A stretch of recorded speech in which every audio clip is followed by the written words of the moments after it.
નમસ્કાર મિત્રો. બાપ સાચો કે દીકરી? રાજુલામાં બાપે ઠલવી તેની વેદના.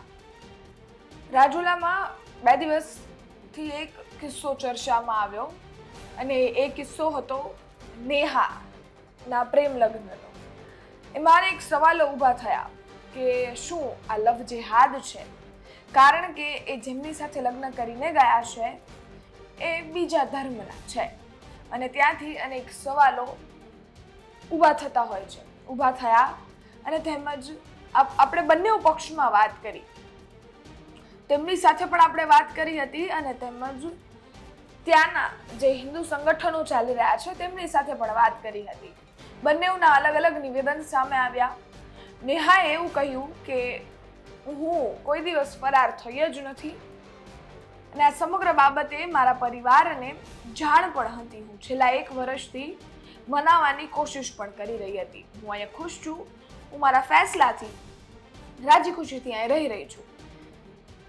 અને એવું પણ કહ્યું કે મારા માતા પિતાને પણ હવે કોઈ જ વાંધો નથી. પણ ત્યારબાદ ગઈકાલે એક ખૂબ ચોંકાવનારું નિવેદન સામે આવ્યું, જેમાં તેમને તેમના પિતા ઉપર, તેમના માતા ઉપર અને સાથે જ જેટલા પણ હિન્દુ સંગઠનો ત્યાં કામ કરી રહ્યા છે તેમની ઉપર ખૂબ ગંભીર આક્ષેપ લગાવ્યા કે આ સમગ્ર ઘટનાને તમે શું કામ મોટી કરી રહ્યા છો? આ સમગ્ર ઘટનાને તમે આ રીતનો રૂખ શું કામ આપી રહ્યા છો? અનેક ઘટનાઓ, અનેક વિચાર, અનેક આરોપ નેહાએ તેમની ઉપર લગાડ્યા. પરંતુ ગઈકાલે રાતે એ બાપ જેણે એ દીકરીને એટલી મોટી કરી છે અને તેમજ જે એની દીકરીને પાછી લાવવાનો પ્રયત્ન કરી રહ્યો છે એને એક પ્રેસ કોન્ફરન્સનું આયોજન કર્યું. ત્યાં તેમણે નિવેદન આપ્યું અને સૌ પ્રથમ એ નિવેદન તમે સાંભળો, જેમાં એ બાપ તેની વેદના ઠલવી રહ્યો છે. એ બાપ એ દીકરી પાસે આજીજી કરી રહ્યો છે, વિનંતી કરી રહ્યો છે, નિવેદન કરી રહ્યો છે કે દીકરી તું પાછી આવી જા. સમગ્ર બાબતે શું કહી રહ્યા છે તે સૌ પ્રથમ તે સાંભળો. ત્યારબાદ આ સમગ્ર કેસમાં એક નવી વાત સામે આવી છે તે પણ હું તમને કહું છું, એના પર પણ વાત કરીએ. નેહા પરમારનો પિતા જે મારી ઉપર અત્યારે ગંભીર આક્ષેપો નાખીને જે વિડીયો કરે છે, જે મારી વિરુદ્ધમાં બોલે છે, એને હું કહેવા માંગુ છું કે આવું બોલે નહીં. ને બીજું કે મારે જે આ જે લવ જેહાદનો ભોગ બનેલી છે એવું એ ન બન ને તું પાછી વહી આવ ને કેરલા સ્ટોરી 1 અને 2 હવે 3 નથી બનાવી, ભારતના લોકોને નથી દેખાડવી ને તું હવે વહેલા તકે મારી ઘરે પાછી વહી આવ ને એમાં તમામ જ્ઞાતિના આગેવાનો, રાજુલા પોલીસ પ્રશાસન, બધાય સમાજના આગેવાનો ને તમામ મને મદદ કરી ને મારી આ દીકરીને પાછી લાવવામાં મદદ કરે ને હું એક હિન્દુને નાતે મારી દીકરીનો આ જે લવ જેહાદ છે એ એમાંથી પાછી આવે એ રીતે હું એને વિનંતી કરું છું કે મારી દીકરી પાછી લઈ આવો ને મારે એ દીકરીને આ વિશે બીજું તો નથી કહેવું, પણ વહેલી તકે આવે. આ 10 દી થયા, હજી કંઈ છું નથી, એટલે મારે એને લાવવાની છે. ને જેમ ઓલા ફ્રીજમાં એને જે કાંઈ મારી વિશે, મા બાપ વિશે બોલી છે એ એને ગમે ઓલા મગજ ઉપર અસ્થિત છે એનો, એટલે એ બોલે. નકર મા બાપ વિશે કોઈ દી બોલાય નહીં ને એને ખબર છે, નથી ખબર પડતી એવી છે. હાવ અણસમજુ ને હાવ નાદાન બુદ્ધિની દીકરી છે. એમ પાછી આ પોલીસ પ્રશાસન, હિન્દુ ભાઈઓ, બધા રાજકીય નેતાઓ બધા મારી વતી એને મહેનત કરી મને મારી દીકરીને પાછી લાવો એવી હું જાહેર જનતાને વિનંતી કરું ને વહેલી તકે ઘરે આવે એવી હું મારે બધાને વિનંતી છે. જય સિયારામ.